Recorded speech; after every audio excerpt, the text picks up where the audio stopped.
What is up, bros and broettes? I am Inkslasher, and today we're going to be answering the question, how good is Call of Duty Infinite Warfare? And it's an interesting one, because you could ask it in two ways. How good is it, or how much does it suck? Because this is one of the most polarized I've ever seen the Call of Duty community. I have some people saying, I absolutely love this game and can't wait for it to come out, and I've got the other group of people who is saying, this game is a pile of shit, and I can't wait to play Modern Warfare Remastered.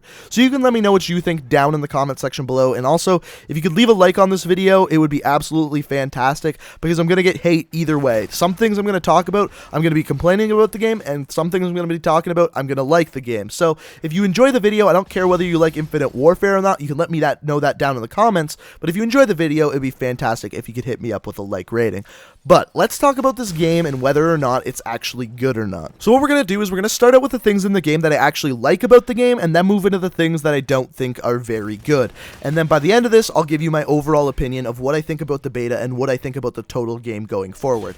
Now, the first thing that I think is a lot better and that I actually enjoyed is the rigs. First of all, the rigs tie directly into the mission teams, which we'll talk about in a sec, but the rigs are very, very interesting because there's a couple of traits that I think are a little bit overpowered. One of them being ping. The reason why ping's really good is because every time you kill someone, it gives you a mini UAV and you can see if there's anyone around you, which is pretty damn overpowered. But the rest of it, the payloads, I think there's some that are definitely better than others, but overall, I think they're pretty well balanced and just overall fun to use. This ties directly into mission teams. I love the mission teams. I think this is a really cool way of doing little mini challenges and rewarding you for them throughout the game. It's just another way to keep you playing, and I really, really enjoy that. The one thing I will say about the mission teams is that in the beta, the max level for a mission team was level 30, and within one weekend, I hit level 30 for both of the playable mission teams, and as of right now, when you go to the mission team screen, you can only see 4 total mission teams, and if that's all that you can level them up for, that's pretty damn lame if you ask me. So let's hope that they make the mission teams either a higher level, or that you can somehow keep leveling them after you've hit master level, something like they did with the Master Prestige in Black Ops 3. The final thing that I thought was actually pretty well done was the movement system. If you're going to be doing an advanced movement system, this is probably my favorite one so far. Out of Advanced Warfare, Black Ops 3, and Infinite Warfare, this is the slowest out of the three, and I think it actually plays pretty damn well. You'll notice right away, especially if you've been playing a lot of Black Ops 3, you move a lot slower, the boost jumps slower, the slides a little bit slower, and I definitely like that little bit slower movement system. Now, this ties into the next thing, and this is where we're going to get into things that I don't like so much. So the worst part about this beta, in my opinion, is the maps. I hate these maps. My god. Infinity Ward, seriously, just fire all of your map developers and get all new ones, because Call of Duty Ghost, you completely screwed up all the maps. Now in Infinite Warfare, I hate all of these maps too, and for a completely different reason. So in Call of Duty Ghost, I didn't like the maps because they were too big and had too many flank routes. In this game, Infinite Warfare, they're not too big, they're pretty small actually, but there's too many levels and there's too many flank routes. So when the maps are really big, there's going to be a lot of flank routes, and when there's too many levels, there's going to be a lot of flank routes. So what I'm getting at, just don't make so many flank routes. Just go back to your classic Call of Duty maps, just like Black Ops 3 did, and you'll actually get some pretty good maps out there. The one thing I can say that they did do good with the maps, though, is that the color scheme on the maps is much, much better than Call of Duty Ghost. Call of Duty Ghost, everything was just like gray and brown.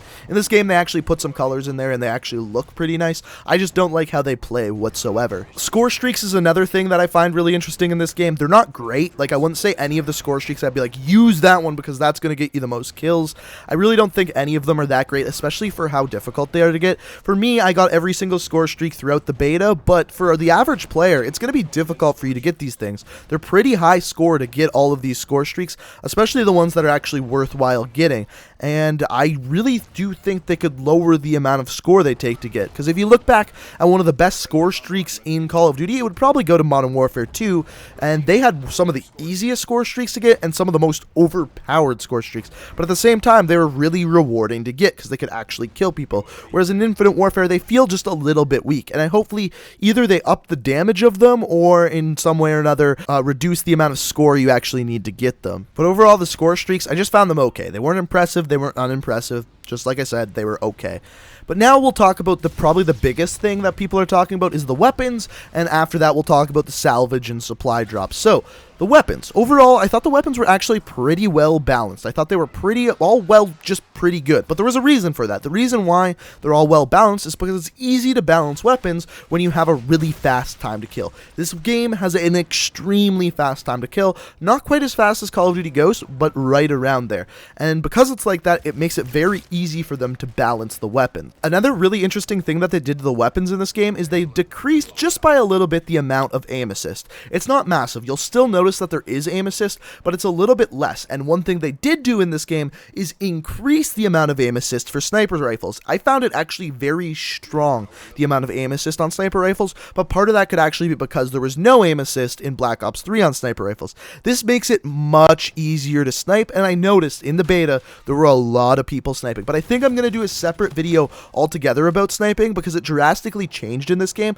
I think for the better, but I'm not 100% sure. Maybe you'll see in that video. So the thing with having a fast time to kill is it causes two incredibly large problems. The first one, it's super easy to camp, because what you can do is if you're the first person to see someone, generally speaking, you're going to be the one that gets the kill. The reason being, when there's a fast time to kill, you just got to get a couple bullets on and the person's dead. Therefore, if you see the person first, generally you're going to kill the person first. Also, if you run into a room and there's more than one person, it's very difficult to kill two people when there's a fast time to kill, because one of them can just drop you extremely quickly. The one thing that I will say is nice about this game, though, is that problem is a little bit fixed by the movement system. For example, if someone is camping, you can actually slide through a door and hopefully they won't be able to aim on you in time, and actually you might be able to beat them in the gunfight.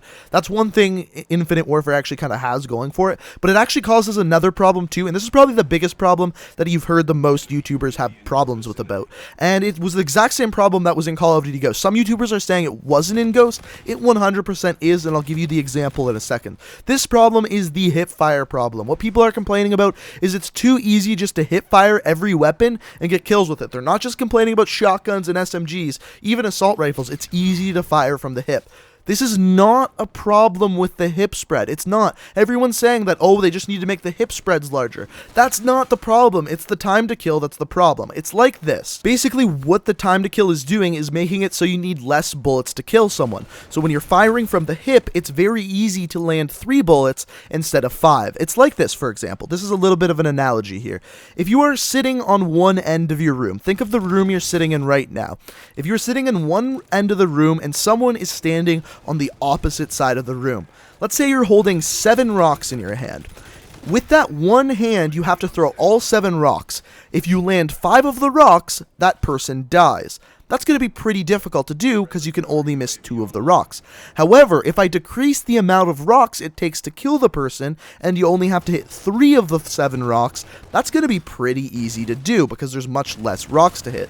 This is the exact reason why the hip spread is so good in Infinite Warfare, because you need to hit so few bullets that by firing from the hip, it's not like missing a couple bullets is going to be that big of a problem because you need to hit so few bullets. They could fix it a little bit by extending the range of the hip spread just by a bit, but I think it's still going to be a problem even if they do that. I think the only way to fix this is make the time to kill longer, and I think it's too late in the game's life cycle to actually do that. The game's already complete. They've sent it out to the stores. There's really nothing that they can do to fix that time to kill. So this hip spread problem is probably going to be a problem throughout all of Infinite Warfare. And if you don't remember Call of Duty Ghost, you remember the best weapons. There was the Vector, the MTAR, the Honey Badger, and even the MSBS could hip fire pretty damn well, and they were good at hip firing because there was such a fast time to kill. So all that I can really say about that is, yeah, it kind of sucks with the hip spread thing, but what you got to get used to is firing first while firing from the hip, and then aim down sight second. Once you get that down, it's a lot easier to win gunfights in this game. At least that's what I find. Whereas in most Call of Duty games, you were immediately aiming down sights because that's how you'd win gunfights. In this game, it's a little bit different. You're going to have to get used to it because, like I said,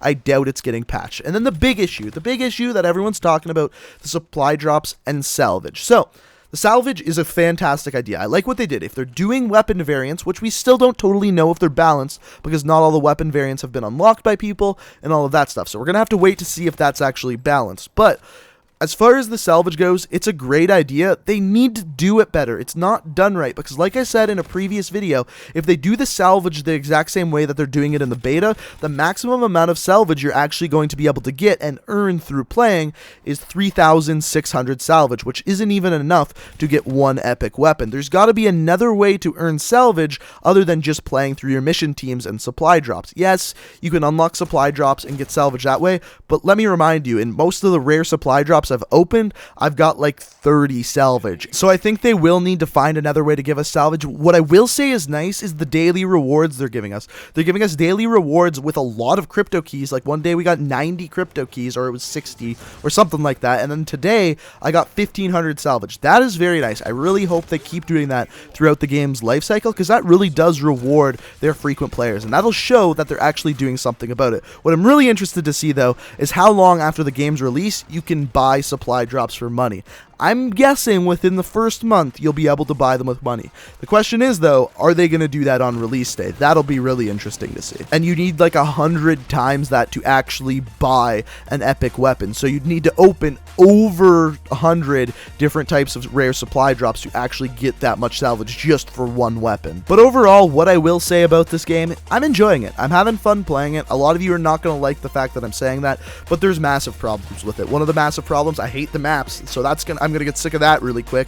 Another problem with it is the hip spread problem. It is a problem, but like I said, it's more of a time to kill problem than it is a hip spread problem, and that's simply just not going to be fixed in this game, so we're going to have to get used to that. The one thing I will say is that I'll definitely be held over to the next Call of Duty, because we don't only have Infinite Warfare, we also have Call of Duty 4 Remastered, so if you don't like one game, just hop on over to the other, which is absolutely fantastic. But like I said, let me know what you think of this game down in the comments. Like I said, it's very polarized. I got people saying this is the best Call of Duty game ever, and I got people saying this is the worst Call of Duty game ever. What's going to be really interesting is to see what this game is like after a few months of people playing it. So we'll just have to wait and see. But let me know what you think down in the comment section below. I'm enjoying it, but it's not the best Call of Duty game ever. So like I said, let me know what you think. Hit that like button if you enjoyed. You can check out my Twitch, Twitter, and second channel down in the description.